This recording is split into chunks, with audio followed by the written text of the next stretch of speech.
Thank you for watching News Echoes World Affairs. My name is Shegun Johnson. Today we want to discuss something of vital importance.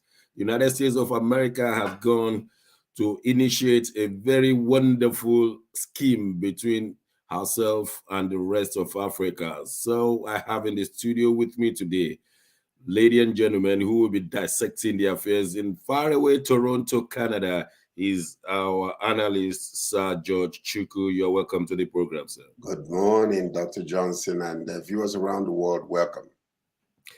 We have in Nigeria, in Lagos, Nigeria, we have Bidi.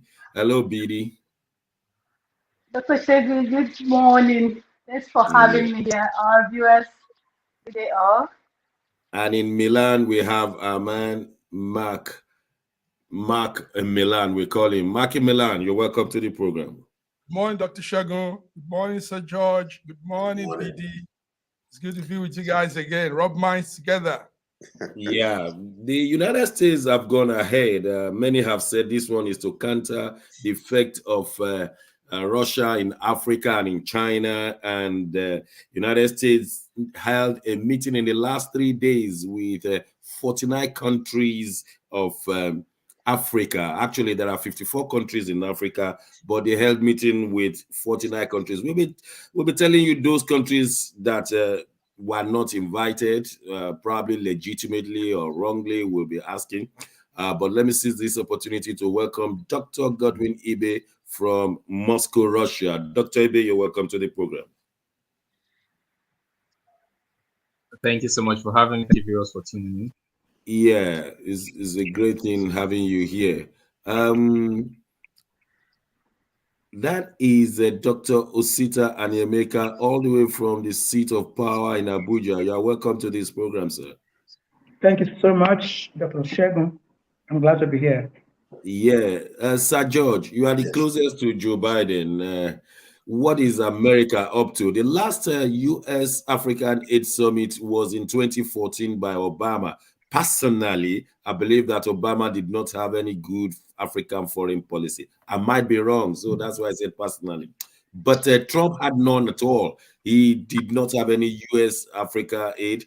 And now Joe Biden have just concluded 3 days of U.S. African aid. Some people say business summit. And he said, according to his words, he says the success of Africa is the success of the world. Sir George, please tell us, what is America up to? Well, when you see what is going on around the world, you can understand that strategic move that he has just made. The American economy is not all that stable like we have seen so far. And yet, if you look around, you will see that Russia is making moves.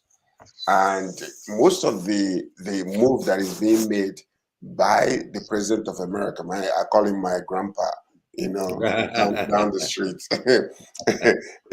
You know, you see, it's an economic move that he's making, and it's strategic, actually.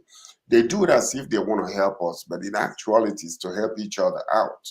And you see the inroad China is making in Africa, and it's making them so scared, and China having a relationship with Russia. So it's very easy to see that when it comes to international relationship and when it comes to business relationship, the move that he's making is a very powerful strategic move, whereby you draw the Africans in, you show them what you can do with them and what you can do for them in order to collaborate and make sure that they are under your umbrella. So that's what I think that... but is it going to be an equal partnership, or they're going to dominate the Africans? The problem there is, and that's a very important question there. The problem is, if we look at them as partner, if we're partnering with America, then Africans can come together and say, okay, listen, we know how it's been in the past, but this time, let us come together and make a community, you know, a collective agreement in what we're going to do with US. Because if you allow them, they would definitely dominate. Because what they're looking at is they're trying to make it that we are trying to help you. If you look at one of the statements that was made, we're trying to bring Africa from being, I think it says a product exporting countries to product manufacturing countries. So, which is good, but it depends on each government, how they can come together, have a collective agreement, and then deal with US in such a manner. I was looking for Dr. Sita, who is a professor of diplomacy. He's back again. Dr. Sita, you are hearing me? Can you? Okay, let me hop to Moscow. Dr. Ibe, it looks like the Yes. Russians and the Chinese are being challenged in Africa. And the last we heard of Pompeo, that was the Secretary of State of Donald Trump, was telling Africans never to have anything to do with China. And they said, why are you telling us not to have anything with China when China has probably $700 billion? What is your take on this one? Yeah. So, like I always say, both the West and the East add value to the world. And it's even especially great when they have to compete for Africa's interest, Africa's attention. And that's a good sign. And there's always benefit of advantages to and more pros to competition. So I'm totally not against, or rather support. But there's no doubt that this is coming at a time where we have growing BRICS membership and growing influence of China and Russia in Africa, like you've said. So it makes some people to be a little bit, suspicious, a little bit of. But Nigeria is yet to be in BRICS. Yes, exactly. Hopefully, Nigeria will join BRICS. But they are, like we've talked about in previous programs, their criteria, and Nigeria has to set their foreign and domestic policy intact, so that people can read the foreign policy and see, this is what we are up to, and this fits our objectives on an international scale. Because nobody wants to just bring in a country because the citizens think they are the giant of Africa. They want to see the numbers. Let me skip to Lagos. Bidi, I've been trying to look for the contribution of Muhammadu Buhari. Was he at the summit? I just didn't know whether he was there or not. I didn't know whether we were represented by him or by Vice President. I don't know if anybody has any information on that. He was not there. He was not there. He was not there. Yeah. And so who represented us?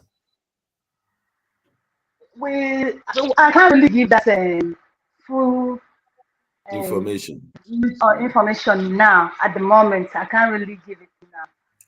Yeah, okay. But going back to what is actually playing out there from America, from the US. Yeah, some people might look at it like they said that they are trying to help Africa. But actually, they are trying to help themselves. Yeah, it's a good thing. Yeah, it's a good thing if they will enter into this agreement and actually allow Africa to be themselves in this agreement. But if you look at it very well, America is actually afraid for what is playing out in the world today. They are afraid of what's the involvement of China in Africa and Russia somehow. So whatever thing you see they are doing today, they will tell you they are trying to help Africa, but in the real fact, they're actually trying to help themselves. And the fear is actually what has gripped them from doing what they're doing. Yeah, United States has been absent from Africa mainly because of the historical proportion of the development of African countries. For instance, we have the Francophone Africans, the Anglophone Africans. Therefore, the USA was out of it for a long time. Even in 1885 at the Berlin Conference, America was an outsider, but only France and Germany and England were playing the real role. Mark in Milan, why do you think America now wants to come in and do some obvious things? Yes, Dr. Shagun. Dr. Shagun, it's a good thing that we're seeing. When there are challenges like this going on, it's a good sign. Yes, during the week, President Biden hosted leaders across Africa, the continent of Africa, in Washington, D.C. I think the event lasted for about 3 days, from the 13th to ended yesterday. And it was an African Leaders Summit, like they said. And the summit said was to demonstrate United States enduring commitment to Africa. And we were looking at what was that? What are this shared prosperity they were talking about, because they kept emphasizing on shared prosperity. The woman, the U.S. Trade Representative, one lady, Catherine, was talking, and we looked well, and it was fostering new economic engagement, advancing peace, security, good governance in Africa, reinforcing commitment to democracy, promoting food security, response to the global climate crisis, and they say amplifying the diaspora ties between the two continents. So we're still looking well. Everybody now feels Africa is, where you come to take a piece of the cake and get some of your own chunk too, add to your own economy. So, but it's a good thing.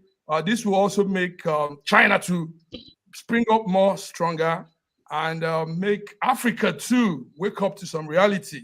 I mean, it shows that we have something in us.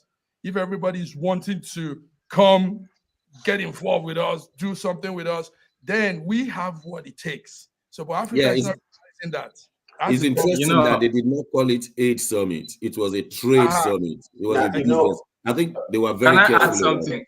Can I add something quickly? Please do. Yes. Yeah. You see, China has invested around $700 billion. Russia has held multiple meetings with African leaders, but this is just the second. The first one was during Obama era. This is the second. So you see, this China having to do what, 755 billion, they are not very close. There's nothing China needs to actually do more, but they're going to keep on trying to get more of Africa's interest. But the point I'm trying to make is that it seems like a knee-jerk reaction. It's a good one, a welcome, a positive one, and I hope it really goes through. But spending 55 billion in 3 years, I don't think it's the magnitude of China's investment. That's number one. Number two, there are objective criteria to see if it's sincere or not. The first one is technology transfer. Is technology going to be transferred to be produced, utilized in Africa, not as a consumer, but as a producer? Number two is employment, using of our labor. There's no way we can say the prosperity is shared when the income or GDP per capita in Nigeria pales in comparison to advanced countries. And then we have the digital divide, both in infrastructure and other things. So you cannot really call it a shared prosperity at this point, because there's a lot of. Thank you very much. But I have a Dr. Sita, and we know that this is a specialty. Dr. Sita, what's your take on this emergency USA Africa Business Summit, shared prosperity? Please tell us. It is not emergency. It was planned. And sorry. in the second place, Buhari was there. In the third place, Biden called Buhari a model for democracy. Wow. Model for democracy. So what Dr. Ibe is saying, it is not what they say that we're looking for. It is what they do. The only reason why Africa is attractive to the rest of the world, Russia, China, is that we are raw material. Africa is a place to go to pick what you need to make yourself look better. That's what they're looking for. That's the only thing they've come to do here. It includes even your UK. So what we're looking for, if there's a shared prosperity, is where we will come to the table, have an opinion, make a plan, and implement. It is not just because they want to be able to get new technology. There is AI now that is superior to human intelligence and is ruling the world. They are looking for materials to make that theirs and not ours.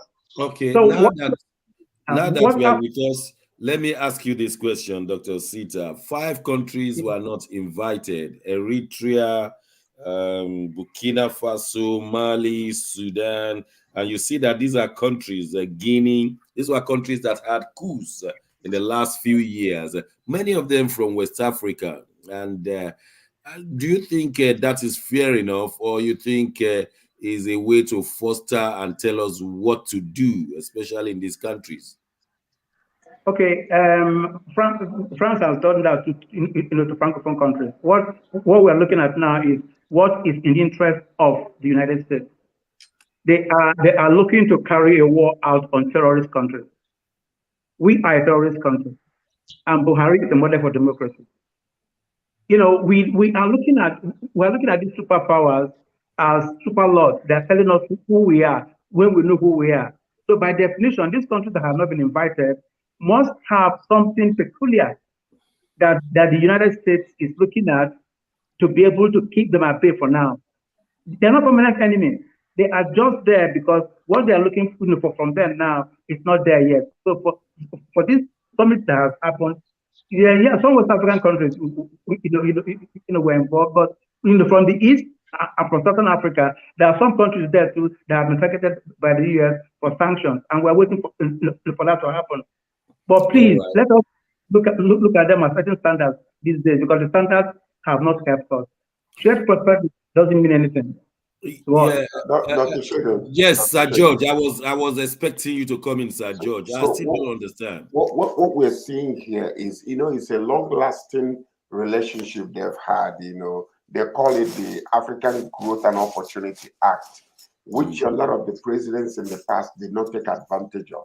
But based on what is really going on right now in the world, what they're clamoring for is to see, the type of countries they can, become allies with. America has the trade relationship with Canada, with Mexico, and which other country that makes it the tribe, so they enjoy that, but they are finding ways of influencing what is going on in these third world countries, according to them. So now, if they are coming together and they call Buhari a model for democracy, the reason why they do that is because they believe being a military man now, he's our president. He used to be a president, coup took place. So, under him. And then, so they call him a model for democracy because he came back as a civilian, civil president. But what I'm saying is that they're trying to find the ways to re-engineer what was already neglected for many years. And that's exactly what he's doing. It's a very strong strategic move. And some of these countries that are not involved, if they bring them in with the military rule, that means that they are sanctioning them and saying, yes, we agree with you that you have taken over the government by force and there is no democracy. We're giving you a pass mark. That's why they excluded them. Okay, but sorry, let me add something to that. Sorry, the summit was made into two parts. On Tuesday, the U.S. Trade Representative, the lady Catherine, she met with, on Tuesday, 3 days ago, she met with ministers from those sub-Saharan African areas, the trade ministers for those areas, to discuss some other things, probably connected to what was earlier discussed in the meeting on Monday. So let's take note. They did not actually abruptly really cut those other African countries out, but I think it's a different discussion with them. So she had a separate meeting with them on Tuesday, and there was the other real conference with the other African leaders on Monday. So that's the situation. Yeah, my grasp is that BD, and this is for you. My concern is that they tend to dictate for us all the time. Calling Buhari a model of democracy, to me, is that they want to enter Nigeria's system through the head of state, like they normally do. But when you look at the internal democracy in Nigeria, you will see that we are short of what democracy is. And we only get people who are put there, and we never saw real democracy. Is this not this is the kind of thing we don't want to be super coated and just enter our nation like that. BDO, what do you say to that? It explains their intention for this agreement. With all what has been going on in Nigeria for the past 7 years, and from what American is showing, they show that they've turned a blind eye and deaf ear to what has been happening in Nigeria. For them to come up now and call Buhari the model of democracy just because they have interest. It's all about them. It's not all about Africa. If they can do that, it shows you that they don't even care about you. What they are interested in is what you possess and what they want to get out of you. That is what it shows. If they can say that, it means that they don't even care about you. They are interested in the raw material in Africa. So whatever thing they will do, whatever thing they will say, to lay their hands on it, and that's exactly what they are doing. Well, the final talk on this, I just want to ask you if you can give me a statement in 10 seconds each from Dr. Ibe. Let's start from you. Do you think this will go a long way, or it's just one of those things?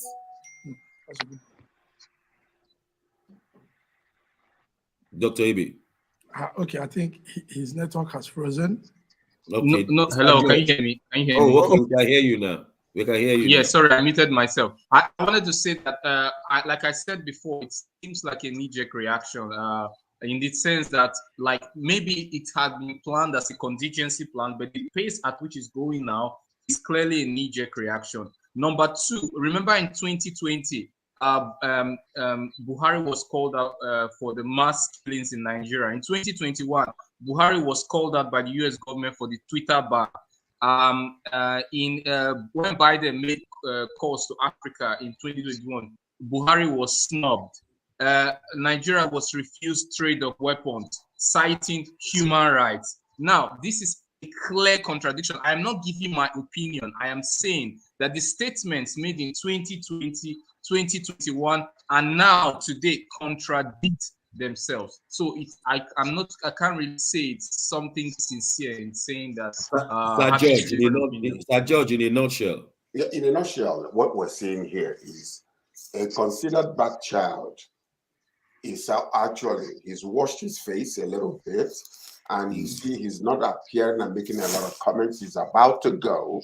Therefore, you can stroke him a little bit in the back, and say, listen, you're a good man. Do the right thing, because if you don't, you're going to leave, this your president with a bad image. So that's what I think that is going on. It's not like he considers him to be the fantastic, wonderful president. Dr. Sita.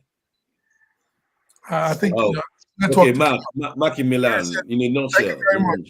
Thank you very much, Dr. Shagun. One thing the foreign countries don't understand is Africa democracy and Africa leadership is not like what we have here. A new government will come and say they don't understand that agreement, they don't know what's going on, and they probably need to renew the agreement. So we don't know. We know that like Dr. Ibe said, this look like because BRICS, Russia, China is making their moves. America also wants to come back again. So that's what we're seeing. Thank you very much. I will just move on straight to the next we have. Is it true, Dr. Ibe, that Russia is setting up its nuclear weapon against London? Can you please tell them I live in London, please? I hope not. I don't speak for I don't speak for the Kremlin. I hope not.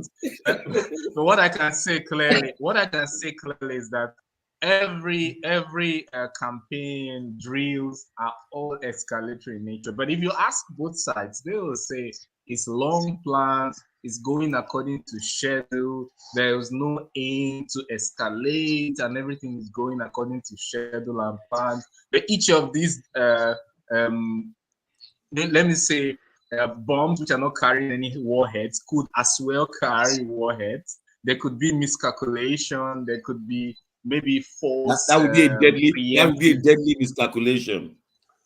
Deadly miscalculation, preemptive preemptive strikes, which is seen in the military doctrine. Remember, I think I'm not certain on this one, but I've heard that America has preemptive strike as as part of their doctrine. And I heard our president saying that he might copy that and use preemptive strike as a method of defense. This is very escalatory. So, of course, I hope not. But, I know Israel has done that in the past. Israel has done that in the Arab world. But with nuclear weapon, it's not going to be cheap. I recall the film where the Russian president said, "I mistakenly released the nuclear weapon," and the American president in that same film said, "You will mistakenly receive our own." Sir George, is it a preemptive strike? Are we safe now? What you see they're doing, you consider superpowers are just they're rubbing shoulders, that we call it what wolf tickets. Wolf ticket is when you come out and want to intimidate your opponent. Muhammad Ali used to do that a lot, and this is exactly what you see here. And you see people that are clamoring for this power there, getting out there trying to say, "I am the muscle man. I can hit you one time and destroy you." Look at what they did. They used an ex-Russian lawmaker, Sergei Markov, to start blaming Biden, blaming Johnson, blaming Truss, and saying that, these are the real enemies that are actually doing all of these things. But the point is this. Russia themselves know, the president know, and the rest of them know. Nobody wants their children and everybody to be killed. Yeah, you can go down under the bunker and hide, but how long are you going to stay there? When it happens, you know what I mean? So they know the catastrophic, consequences of such move. Yeah, and Russia knows that they are in such a place whereby if they release one against London, US and other places can bring it on and flatten the whole entire place. So it's not like you're the only one with that superpower. You can release it, but you might not.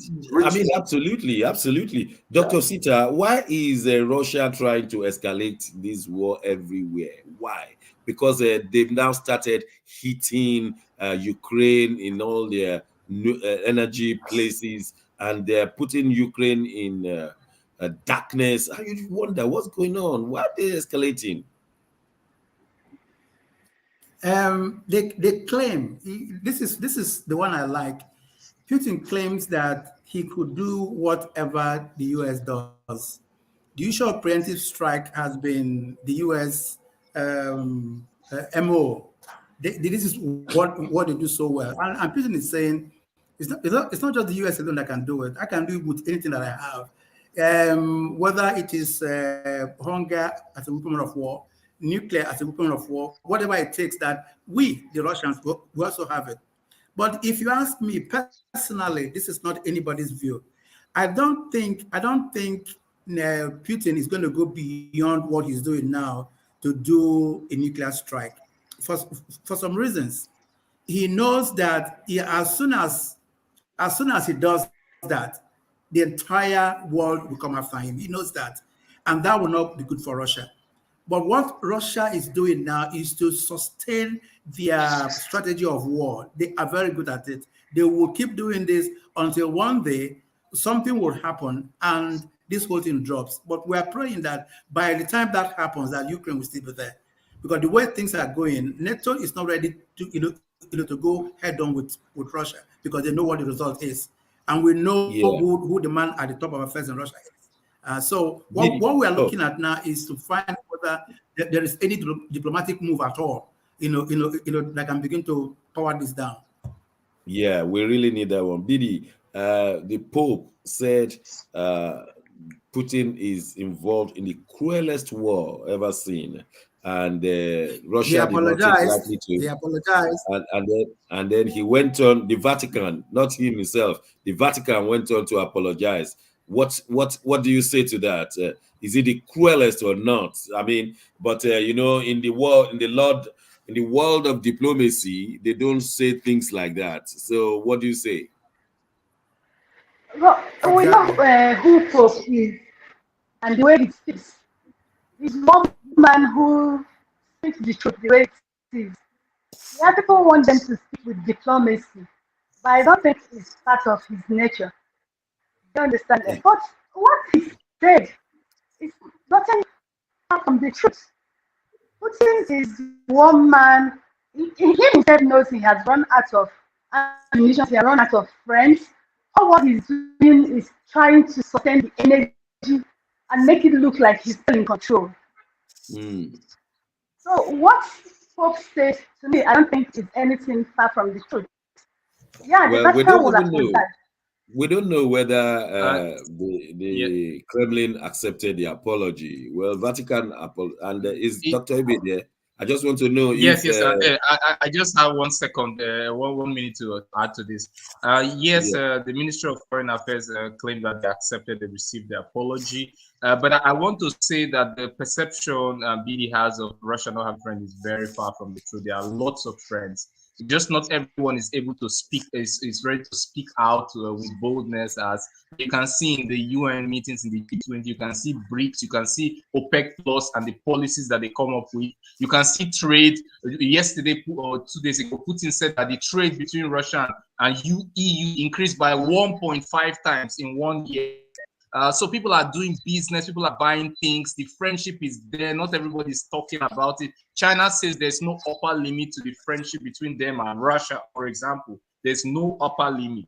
And if you look at all these kind of drills, NATO, for example, had 4 drills: Neptune Strike 22, Cold Response 2022, Iron Spear, Steadfast Noon. So this is not something unusual or to show something. Everybody is doing it. So when one person do it, it cannot be one person showing anything. If everybody is doing the same thing. All right. Thank you very much. We'll go on a short break. When we return, we want to look at UK opening its doors for Nigerian teachers. You don't go away. You might.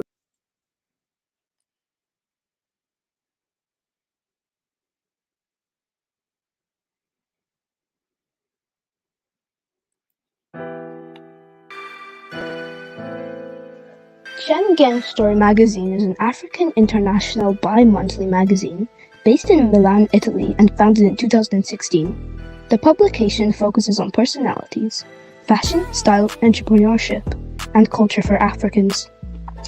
Though articles on food, movies, fitness, music, travel, sports, technology, and books are also featured. Our lives full of best stories. A lot can happen in a month. Expand your mind, change your world. Get Schengen Story magazine's full editions. Celebrate an Africans make an impact. Read better. The Inside Story. Your fashion magazine for a better lifestyle. Inspiring stories for you. Your monthly dose of entertainment. A better mind keeping you updated.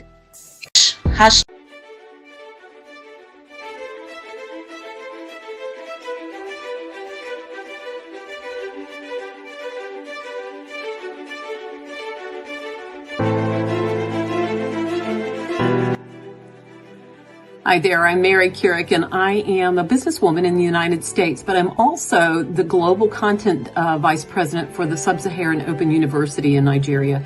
I could not be prouder to work with Dr. Osita Anamika and his team on helping to create not just entrepreneurs and skill-based talent that will get out into the workforce and make a living for themselves, but also young leaders. And to that end, with this integrity-rich university environment that's accredited now, and it's just an amazing opportunity for anyone there of any age to jump on board and learn, we want to let you know about a new offering that we have. We have a global governance and diplomacy course now provided by a whole team of people that crosses several countries to put together these resources and lots of great information for those of you who might be on the path toward public service and diplomatic service, NGO leadership, that sort of thing. We hope that you will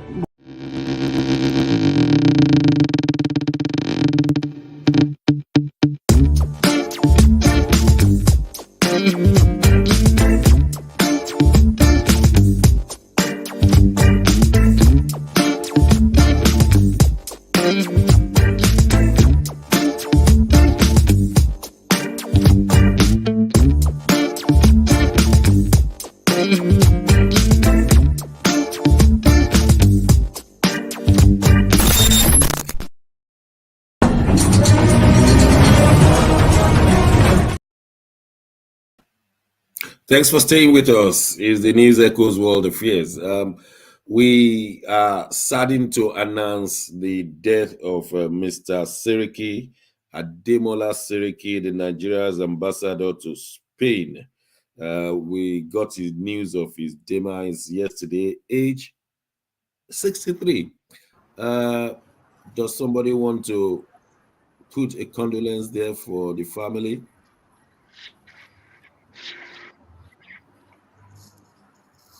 Well, it's a sad story, actually, when someone in service dies so suddenly. We don't know exactly what happened, but it would be a painful.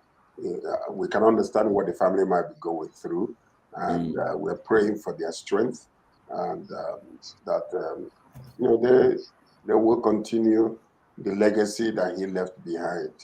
He died, being the ambassador to Spain. So, well, heartfelt condolences from all of us here to the family. Thank you very much. Added to that, because he's a diaspora, he has been in this diaspora side of Nigeria. He's been involved in a lot of Nigerian diaspora activities. In a statement by the children, they said he died peacefully on Thursday. The ambassador was also served. He also served as Interior Minister for State. He was also one-time Minister for Defense from 2008 to 2009, and also served as Minister of Mines and Steel from 2009 to the December of that same year. And recently, he was actually installed an Oba Otun Aye, a particular title in Lagos State in southwest Nigeria. So our condolence to the family of Ademola Seriki, the Nigerian ambassador to Spain. Thank you. Oh, well, that's from all of us. The UK opens its doors for Nigerian teachers. BD, are you going to inform the well-qualified Nigerian teachers to flood in? They're really looking, I can tell you, from where I'm sitting. Dr. Shegun, of course, Nigerians will jump to that offer now. Not just only qualified. As far as you have the teacher's qualification and you're not qualified, they are open to give some certain training. So it means that it's not the same thing we're talking about. You know how many medical doctors Nigerians lose to the international world on a yearly basis? Yes, I'm glad you mentioned that. I'm really glad. Yeah, go on. Now it's shifting to our teachers. And the funny thing about it, a lot of people will jump to this offer. So it's going to be a very big hit to Nigerians. Thank you. Dr. Sita, brain drain and not brain gain. What do you say? We are going to be doing this for the next 10, 15, 20 years. Any country that needs qualified people come to Nigeria. Tomorrow, it will be China, looking for steel pickers. The problem there is that if we cannot make our places right, we'll keep draining. If we cannot make our professionals right, we'll keep draining. Not just teachers alone. You won't be.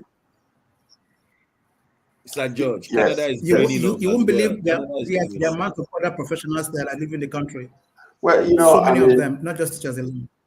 We're centering in Nigeria right now, but the offer has been given to a few other, almost 9 other countries, including Nigeria. The offer is to Ghana, Hong Kong, India, Jamaica, Singapore, South Africa, Ukraine, and Zimbabwe.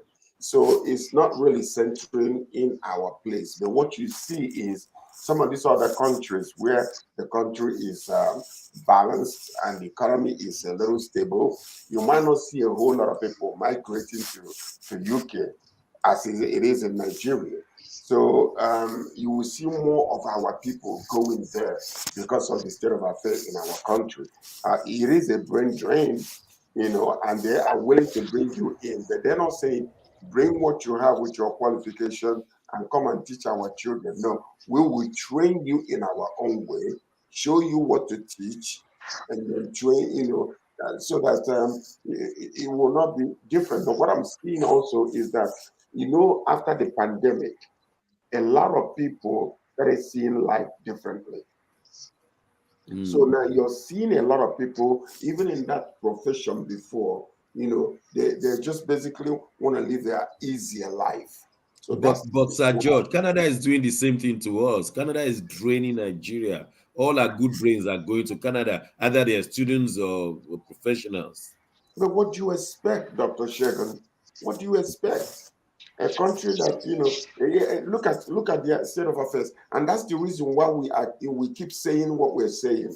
If we continue to think the way we've been thinking, continue saying the same thing we've been, saying, and do the same thing and expect a different result, it's not going to happen. If you expect Nigeria to change with the way things has been with the politicians and the way they have been doing, it will continue to go down. This is a strategic inflection point for Nigeria when it comes to our economy, the way our lives are, and everything. If we miss it this time, we're going under. I can guarantee you that. And when it comes to the election, the only way out for our country today is to elect who everybody knows can bring a change and make a mark that cannot be raised in that country. Okay, Bidi, you wanted to say something? Dr. Shegu, from the way most of us are sounding, like we are blaming the Canada, the America, the UK, all this developed world of taking away our experts, our brains, talking about brain drain. Now, we don't look at it as we are looking at the pulling factor. Do you not look at the pushing factor here? Yeah, I think that is actually should be where we focus on. What is actually making this people? Why would someone who is in his life, who is getting a better life, would want to leave to where he or she will be on his or her toes on a daily basis just to live? I think our focus should be on the pushing factor, not on the pulling factor. Okay, pushing factor and not on the pulling factor. Mark in Milan, what will you say? Now, that's a very good one. She just hit something, and I woke something up. Is pushing us. Yes, pushing factor and not the pulling factor. That's a very good one. You won't blame the Western countries for coming to take. I mean, these are valuable assets. These are minds. I mean, creative people that want to add to the economy, add to the world, to make an impact. And Nigerian government doesn't seem to understand. I mean, we all saw what happened during the ASU strike. Teachers were home, lecturers were home, months, weeks, and who does all this? Not even India does this. So pulling factor and not the pushing factor and not the pulling factor. I'm on that. You know the parable of the talents come to pass. The one who did not utilize his talents, they was taken from him and given to the ones that is utilizing it very well. Are you still with me? Are you still with me? That's it. You refuse to use your talent, then give it to someone who will use it very well. And it gets to somebody that had even more. You see, the person they get. You wanted to say something. Well, the scripture is being fulfilled right in our eyes. Yes. It's a pity. What I'm saying is this. Think about this for a moment. Something that is important to you, Dr. Johnson, is education. Yes. Dr. something is important to you, which is education. Mark in Milan, something is important to you, which is education. Bidi, I know if you have children, you will make sure that they go to school. What we are seeing is the complete and absolute effect and consequences of putting the wrong people in government. These people the Northerners don't consider education as anything. They actually consider education as something that we are joining the Western world and their ways of doing things. This is what they believe. So, to them, it doesn't really matter. I mean, you will send a child out there to go and beg. A few of them will go to school. That's okay.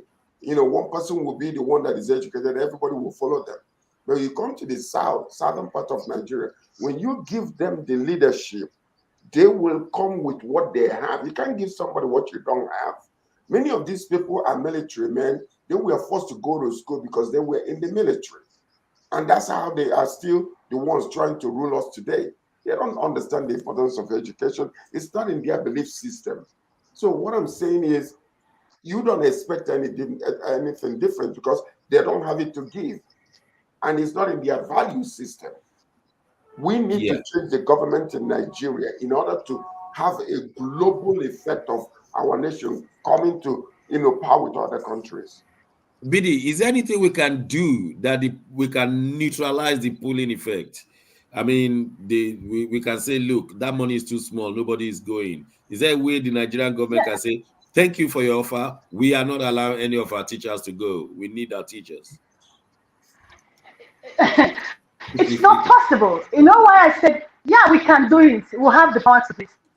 But can we do it? We can. Now, remember, freedom of association, freedom of whatever thing you want to do, still rests on individual. Now I'm in a country where you're not taking care of me, where my minimum wage is not even enough to feed me alone, let alone my members of my family. And I have someone somewhere who is offering me a better life. And now you're saying, no, thank you, we don't want it. If the government refuses it, me as an individual, I will find a way to get there and get the kind of life I want. Now, that's what Dr. Ursula was saying. It is completely right. We need to elect the kind of government that will give us the kind of life we want. Okay. Now, the issue is this. Many of people who reason like him, how many of us are in Nigeria? Majority of us, as I speak with you today, still believe that they don't have the power to change the government of this country. Yes, they still tell you that, there's nothing we can do. My votes don't count. Now, our leaders don't want you to get the education, because when you get the education, you challenge them, you ask questions. And the average black man wouldn't want to be asked questions. And tell me, what can you achieve? What can you be in life if you're not asking questions? Yeah. We become whatever we become on earth because we ask questions. You need to know, you need to find out. But if our leaders don't want you to ask questions, and because they don't want you to know, they don't want you to challenge them, they systematically crumble the education system in this country. Okay, thank you. Dr. Sita, Dr. Sita, I know you are a proprietor of a university. So you will have interest in this one. Where we all want Africa to be developed, but if we drain Africa, how do they develop? The best are living in Africa. How do we then develop Africa? I think your "we" is subjective. The people who want people who want Africa developed are not all Africans actually. About 80% of the leaders don't want it. They want what's happening now to continue because they're selfish. But for those of us who are really interested, those of us who are here now, 6, 7, 8 of us who constitute this Schengen story media cohort, we are looking for ways to better the continent, and we're looking at things that can happen. One of them is the right education, not all education, the right education, because the reason why our people don't have jobs is that they go to school, they come out, what they could do is not available to them.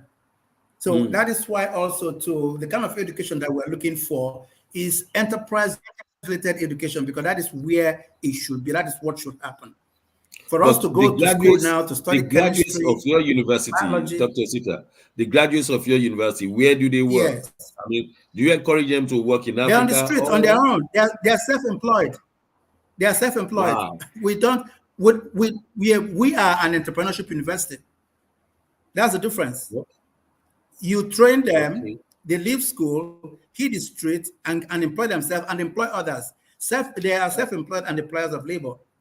I know the advert we are trying to transfer this. I know the advert is on here, but if someone wants to get in touch, what do they do? Where should they go? We are ssou.education. We are there online. Anybody who wants to get to us, just type SSOU or Sub-Saharan Open University. SSOU. Okay. OU, yes. SSOU is an international university. SSOU, and then you get there.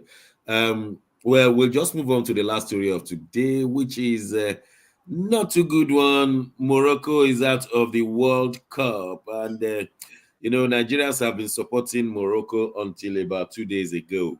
The reason being that they said Morocco has never associated with Africa, and that they even at a point got out of the African Union. Then they looked down on Africans, and all of a sudden it's like Morocco is no longer part of Africa. How do we copy this one? Mark, let me start from you, Mark. Yes, good one. But before we go on the final topic, somebody is saying some things here. I think it's worthy we look at that. Gegele Olushola Yaya, he said the problem is the tertiary institution in Nigeria, not the government. Okay. He also said copy and paste is our major problem because we lack critical thinking to see opportunities around us. And finally, he said, Gegele Olushola Yaya says, quick fix is a critical problem in Nigeria. All right. Thank you. Yes, Thank you for your comments. Keep them coming. Yes, go on now.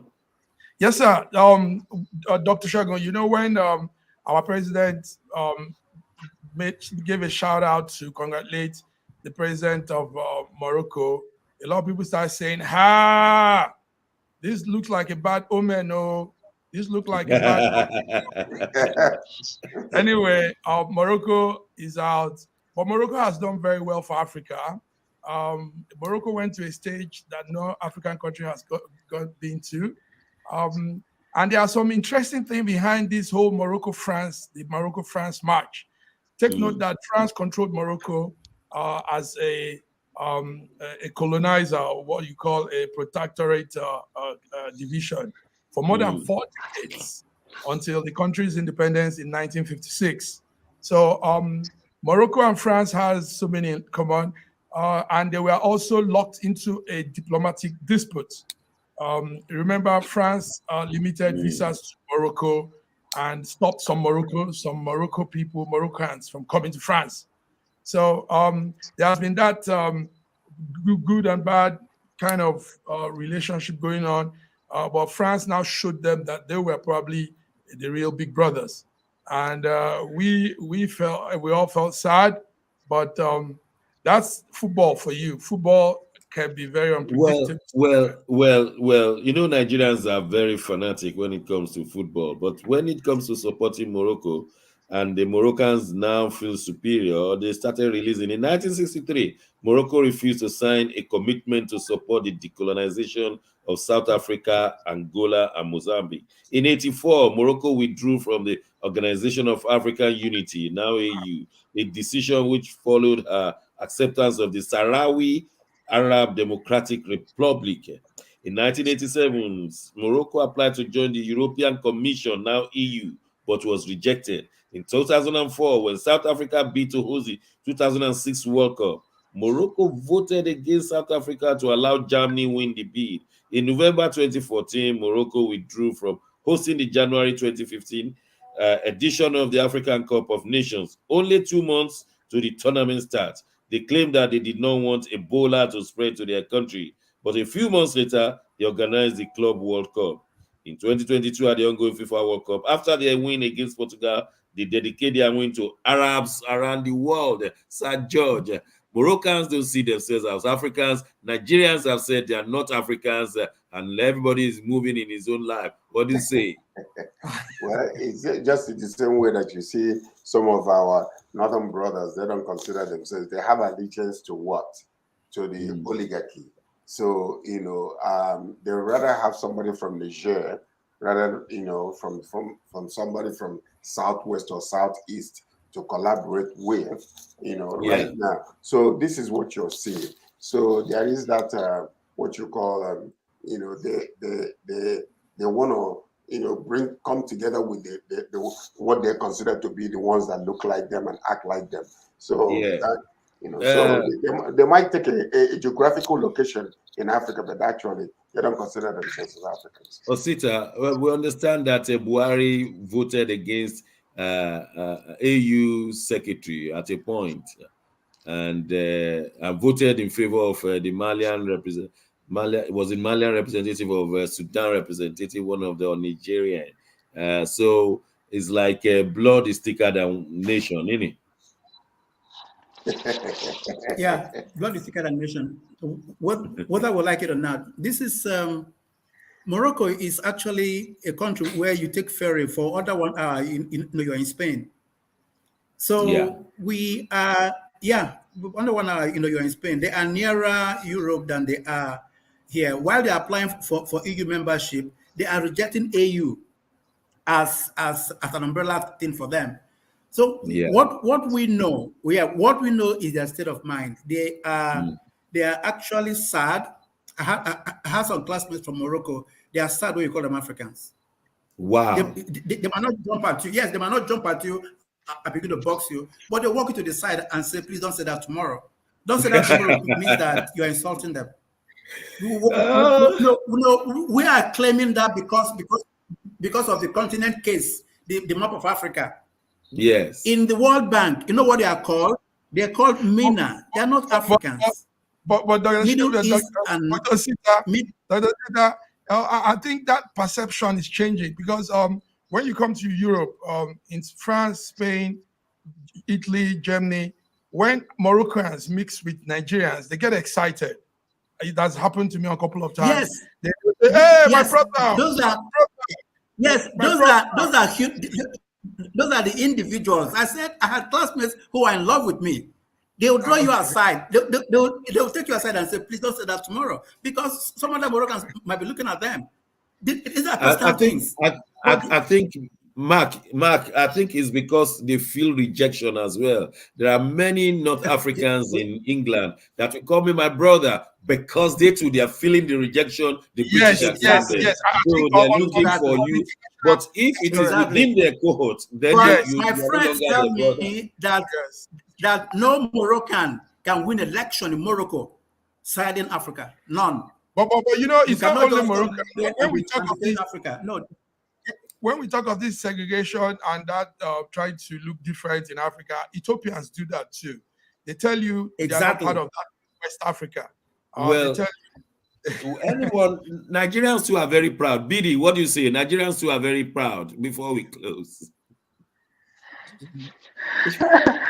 Nigerians are very proud now. Nigerians are very proud too, and that's why most African countries are not happy with them most times. Yes, Nigerians are very proud. And they feel they have this over-exaggerated view of whom they are. But in actual sense, that is what it is. We are Nigerians. You know why we think we feel a little bit proud? Because we've got oil that many of them don't have. So when you are the child of a rich man, you feel proud naturally. It's not just oil. It's not just oil. We want the talent that rule the world. Nigerians are ruling the world today. I'm telling you, anyhow you look at it. Finally, actually, the thing is, there is a genetic constitution in the Nigerians that is quite robust and different from any other nation. I agree. It is. I'm sorry. People listening might say, "Oh, yeah, because you're Nigerian," but no. Look at it. Nigerians are all over the world. There is no place you will go to, you will not see a Nigerian. And when they go there, you don't have opportunity. They create opportunity for themselves. And you can easily cite them. You can say, "This is a Nigerian, that is a Ghanaian." You can easily cite them. When they are walking on the road, I can be walking, I can be driving and see a Nigerian walking from behind. I will say, "This is a Nigerian." Yes, they are so distinctive. Well, ladies and gentlemen, yes, Bidi, in 10 seconds. But in the real sense, it's not being proud, it's knowing who they are. Nigerians are good whatever thing they do. So people see it as being proud. You understand? Their nature brings them out. It announces them. So to people, look at the World Cup. Look at the World Cup in Qatar. We're not playing, but all our musicians are playing. So that's how they play on the opening, they play on the closing. What can do about that. That's how far we'll go today before we are cut off by our televisions. Thank you very much, all the way from Moscow, from Toronto, from Abuja, from Lagos, and of course from Mark in Milan. Till next Wednesday, my name is Shegun Johnson.